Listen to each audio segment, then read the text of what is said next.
In March 2023, Silicon Valley Bank, or SVB, was shut down. The California Department of Financial Protection took over the bank when it took massive losses on the sale of its securities, and depositors began to quickly withdraw their money. The Federal Deposit Insurance Corporation, FDIC, insures deposits of all banks up to $250,000 per depositor. However, by the end of 2022, more than 94% of SVB's $200 billion of deposits were above that threshold. In a stunning move, the Biden-Harris administration announced that the FDIC would effectively waive the insurance limit, and depositors would have access to all of their funds by the following Monday when the bank reopened. The goal was to prevent contagion across the industry, since two other banks had already failed in the same week as SVB. The administration emphasized that SVB's management, stockholders, and equity owners would still lose their investments. It was a swift and happy ending for the depositors, which included everyone from startup CEOs to large multi-billion-dollar businesses. In October 2023, Vice President Kamala Harris spoke at the annual Freedman's Bank Forum.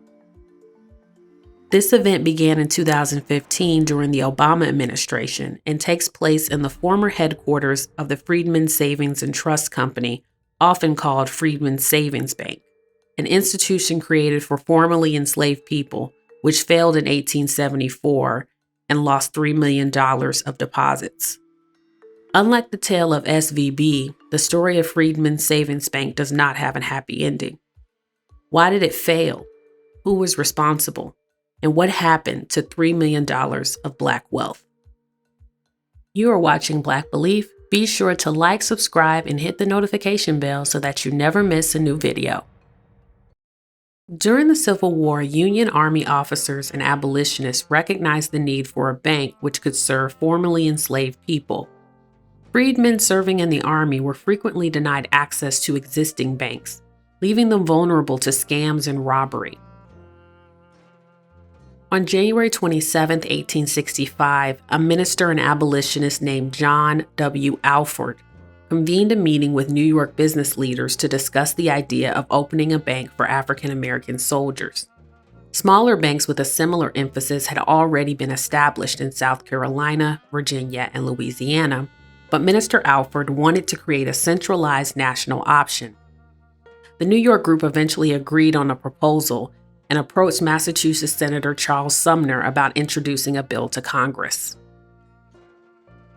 On March 3, 1865, Abraham Lincoln signed a bill which created the Freedmen's Bureau, whose mission was to provide assistance to freedmen and refugees during the Civil War and for 1 year afterwards. On the same day, another bill chartered the Freedmen's Savings and Trust Company. A bank is a private institution which is normally owned by stockholders. After accepting deposits in the form of money from its clients, who are called depositors, the bank sets aside reserves as required by federal law. Reserves are meant to ensure that banks can allow depositors to withdraw money at any time and quickly sell short-term assets during an emergency. The excess money which remains after reserves are allocated is the money the bank uses to generate profits. In general, there are three ways for banks to make money. The first is by providing loans. When banks give loans to people or businesses, they can make a profit from the spread, which is the difference between the interest they pay their depositors and the interest that borrowers pay on their loans. The second stream of revenue comes from interest on the institution's investments. Banks may buy government bonds, invest in real estate, or invest in securities from the stock market, which provide returns or profits. Third, banks can earn money by charging fees to their depositors or selling their own products like financial counseling. The creation of the Freedmen's Bank generated much excitement within the Black community. Frederick Douglass remarked the bank's purpose was to teach former slaves lessons of sobriety, wisdom, and economy, and to show them how to rise in the world. Freedmen looked forward to demonstrating that they could exercise economic discipline and thrift, which would combat the negative racial stereotypes of the time. One of the unique aspects of Freedman Savings Bank was its charter, which limited its investments to stocks, bonds, treasury notes, and other securities of the United States, and forbade the issuance of loans. Additionally, each depositor would own shares of the bank's assets based on their amount of deposits.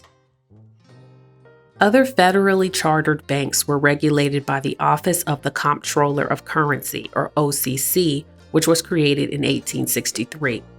The OCC was funded by payments made to the U.S. Treasury by all member banks. The Treasury would use those funds to pay for the expenses of OCC's oversight. This arrangement was intended to prevent undue influence from banks on the OCC's activities. In the case of Freedman Savings Bank, 50 white bank trustees were appointed to oversee its affairs. In addition to acting as a trustee, Minister Alford also acted as bank president. The bank would not be regulated by the OCC, but would be supervised by Congress directly. A little over a month after the bank was established, President Abraham Lincoln was assassinated. In 1866, the bank's headquarters was moved from New York to Washington, D.C. The D.C. headquarters building cost $260,000 to construct. Minister Alford quickly set about establishing new bank branches in cities with large Black populations. Over the following years, a total of 37 offices were established in 17 states. The rapid expansion of the bank gave thousands of Black people the opportunity to open bank accounts for the first time. But the post-Civil War period was economically unstable. The nation was experiencing rapid growth and industrialization, but was also trying to pay down massive amounts of wartime debt. Corruption, speculation, and exploitation were rampant. Lax regulation, inadequate oversight, and government connections allowed many to become rich overnight. Freedman Bank representatives attracted customers by promising an interest rate of 6% on deposits. This interest rate was often not paid as promised. They also told potential depositors that their money would be insured by the federal government. This was not true. The Federal Deposit Insurance Corporation wouldn't be established until 1933 in response to the Great Depression. Even children were encouraged to deposit their pennies, nickels, and dimes in the bank as a way to learn responsibility and discipline. Since the bank had added new branches quickly, operating expenses increased. The bank had opened without starting capital, so all profits had to be made on the deposits it received. Of course, the freedmen who used the bank's services normally deposited and maintained small amounts in their accounts. The securities issued by the U.S. Treasury were paying an interest rate of about 6% at the time.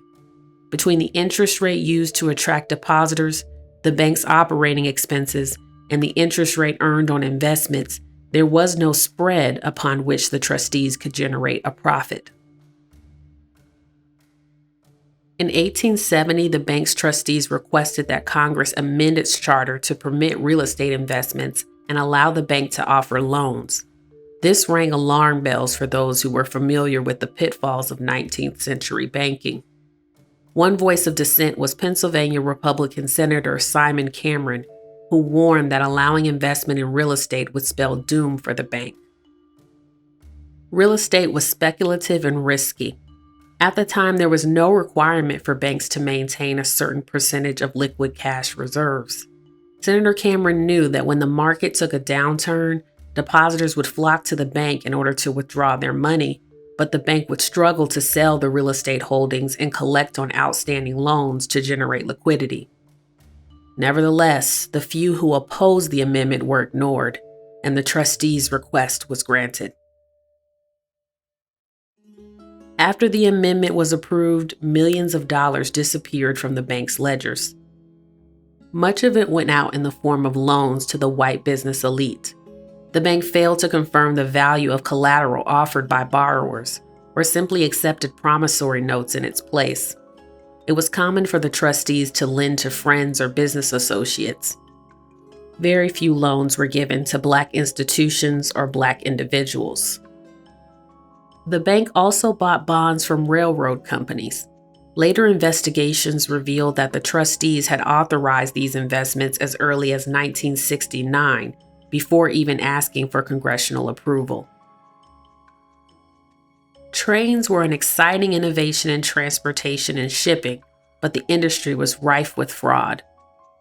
One example of this was the Credit Mobilier scandal, which operated from 1864 to 1867. It was perpetuated by Thomas C. Durant, vice president of the Union Pacific Railroad Company. He and other leaders knew it was more profitable to pretend to build a railroad than to operate one. Durant ordered the construction of unnecessary railroad track in order to receive increasing amounts of federal funds. After 2 years of construction, only 40 miles of travel distance was complete. They bribed elected officials, including Massachusetts Republican Representative Oakes Ames and Speaker of the House Schuyler Colfax, to ignore their oversight obligations and to approve subsidies which reduced the cost of building materials. Union Pacific received $72 million in government contracts, but only spent $54 million on costs. This allowed leaders like Durant to pocket the difference for themselves. When the corruption was exposed in 1872, Representative Oak Ames and another representative were censured, while everyone else was absolved of all wrongdoing. Speaker Schuyler Colfax was vice president to President Ulysses S. Grant by the time the scandal was revealed. Grant replaced him with Senator Henry Wilson and still won election in 1872.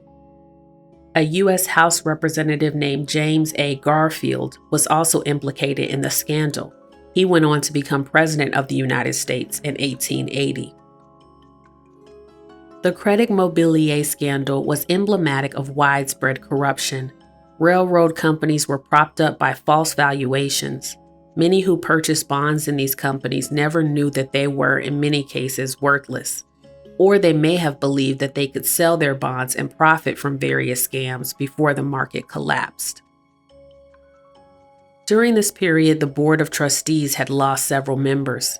Many of the names that were presented to Congress for the bank's initial charter were only added to impress legislators. These men later resigned from the board, having no interest in being involved in its affairs. This left an increasingly smaller number of people in charge. The bank had a 3-person finance committee which had complete control over its investments. One of its members was a man named Henry D. Cook. Henry Cook was brothers with J. Cook, who owned a bank called J. Cook & Company. J. Cook got his start by contracting with the government to sell Civil War bonds, which greatly enriched his firm. After the war, the government contracts dried up, and Jay turned to railroad investments for his next fortune. Henry Cook was a lawyer turned journalist who eventually came to own a Republican newspaper called the Ohio State Journal. In the early 1860s from Ohio, he built connections with several Washington officials, like General Ulysses S. Grant and Treasury Secretary Salmon P. Chase. It was these connections that allowed his brother Jay to secure wartime contracts. In 1862, Jay opened a Washington, D.C. branch of his firm under the leadership of his brother Henry, who also became his business partner. The Cooks networked with Washington's elite to secure more business opportunities. Henry Cook simultaneously acted as the president of a railroad, president of a bank, and the appointed governor of the District of Columbia. During this time, Cook was also a trustee for the Freedman Savings Bank. J. Cook maintained a balance as high as $500,000 in a Freedman Savings Bank account, and Henry ensured that Jay received 5% interest, even as interest to customers went unpaid. In 1870, J. Cook entered into an agreement to be the sole bond agent for the Northern Pacific Railroad. This agreement required him to sell bonds for the company and drive up its value. Henry authorized loans to his brother Jay from Freedman Savings Bank against the expected profits from these future bond sales.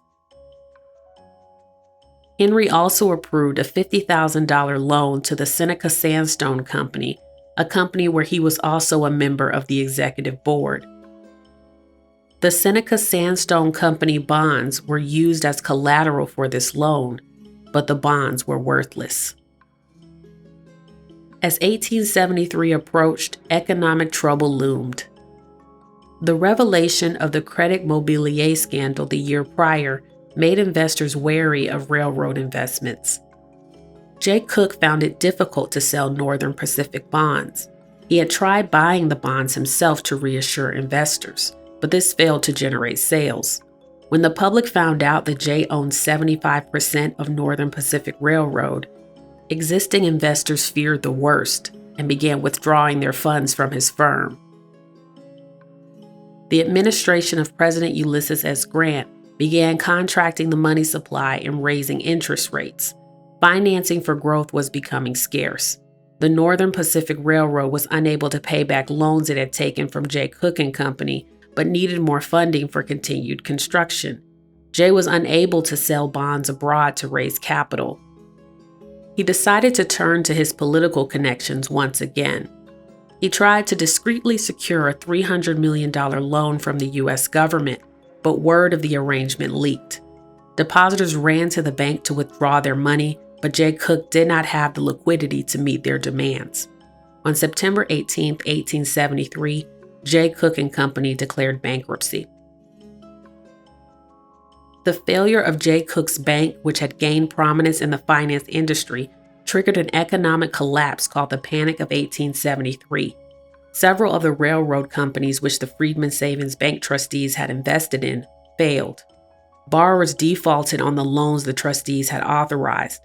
Since the collateral backing these loans had no value, no funds could be recovered. Several runs occurred on branches around the country as anxious customers tried to withdraw from their accounts. The trustees scrambled to restore trust in the bank. In March of 1973, they approached Frederick Douglass and asked if he would become president. Unaware of the details of the bank's financial situation, Douglass agreed and even deposited $10,000 of his own money into the bank. After a few months as president, Douglass uncovered the truth. The bank was insolvent. The assets of the bank were less than 2% of its liabilities. He had no choice but to recommend that the bank be closed. Some suspected that Douglass had only been recruited so that a black person would be in leadership at the time of the bank's failure. On June 29, 1874, the Freedman Savings Bank closed. A day later, yet another loan was issued by George L. Stickney, the bank's actuary, to a man named Juan Boyle in the amount of $33,366. Even as depositors were being denied withdrawals, the leaders at the bank took what little assets were left. In July of 1874, a 3-commissioner board was appointed to return money to customers. Repayments did not begin until over a year later. Depositors were required to send in their personal passbooks in order to receive funds, instead of the board relying on the bank's records. Many customers were reluctant to send in their passbooks for fear that they would lose those too. Some gave up waiting for their funds.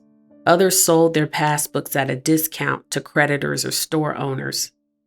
Still others who received checks didn't know where or how to cash them. 61,144 depositors held accounts at the time of the bank's closure. The value of accounts totaled to around $3 million. Of this amount, only about $1.6 million was paid back. Reconstruction ended in 1877. The Freedmen's Bureau had already been dismantled years earlier due to sabotage by political opponents and its own corruption scandals. The Freedmen's Bank Commission ended in 1881. Hearings were held as late as 1910 to discuss repaying more depositors, but none of these inquiries netted results. Both major political parties moved on from civil rights, protecting freed slaves, and from Freedmen's Savings and Trust Company. No one was charged or convicted of a crime related to the bank's failure. During Vice President Kamala Harris's speech at the Freedmen's Bank Forum, she cited the record-breaking $70 billion in federal contracts awarded to small, disadvantaged businesses, the $12 billion invested in community lenders, and the doubling of Small Business Administration loans to Black-owned businesses, as well as other initiatives. Despite these billion-dollar programs, the economic gap between Black and white households has remained persistent. According to research by the Brookings Institute, even though wealth across all households increased during the pandemic, the wealth gap between Black and white households also increased by almost $50,000. The total gap today amounts to about $240,000. Put more simply, the Institute states that for every $100 in wealth held by white households, Black households held only $15. The forum activities, which include roundtable discussions amongst the political and business elite, speeches by elected officials, and announcements of billion-dollar federal programs, is a chilling mimicry of the economic tragedy perpetuated against Black Americans over 100 years ago. The Freedman Savings and Trust Company became a casino where business opportunists could gamble with the money of freed slaves under the guise of philanthropy. Today, business interests congratulate themselves for programs and initiatives that spend billions of federal dollars but show little in the way of results. What if the depositors of Freedman Savings Bank had been treated like those of Silicon Valley Bank? Could federal protection for all freedmen have prevented the racial wealth gap entirely? We'll never know. We are left only with the records of what could have been and the pain of 61,000 dreams deferred.